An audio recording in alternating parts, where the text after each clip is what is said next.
alaikum wa rahmatullahi wa barakatuh. Aujourd'hui, parlons de la lecture du Coran de façon spécifique durant le mois de Ramadan.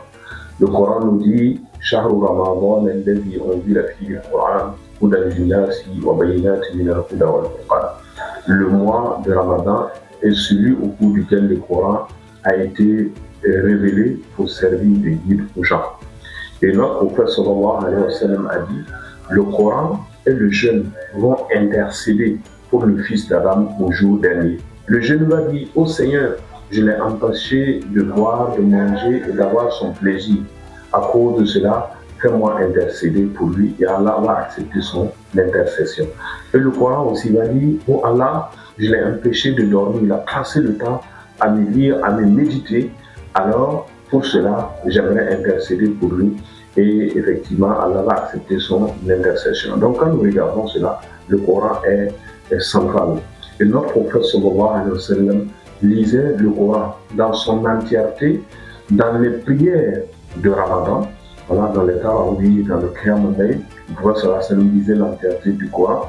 Et il est dit que durant la dernière année où le prophète sallallahu alayhi wa sallam a vécu, donc l'année de sa mort, le prophète sallallahu alayhi wa sallam a révisé le Coran 2 fois avec l'ange Gabriel dans la dernière décade. Donc ça montre que le Coran est central et que nous devons nous habituer à lire le Coran. Maintenant, très rapidement, comment nous allons lire le Coran pour que ça nous soit profitable? Premièrement, il y a l'intention. Nous devons purifier notre intention pour que notre lecture soit exclusivement pour Allah subhanahu wa ta'ala.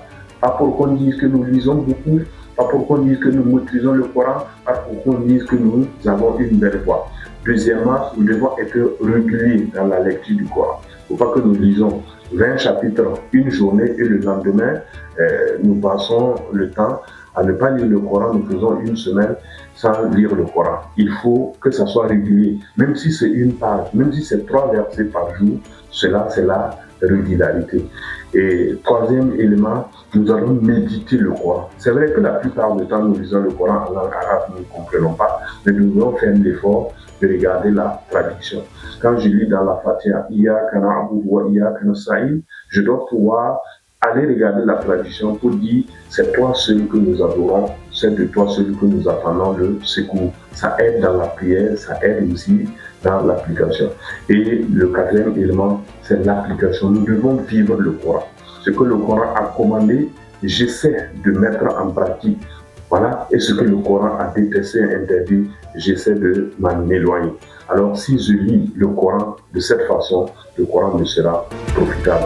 Assalamu alaikum wa rahmatullahi wa barakatuh.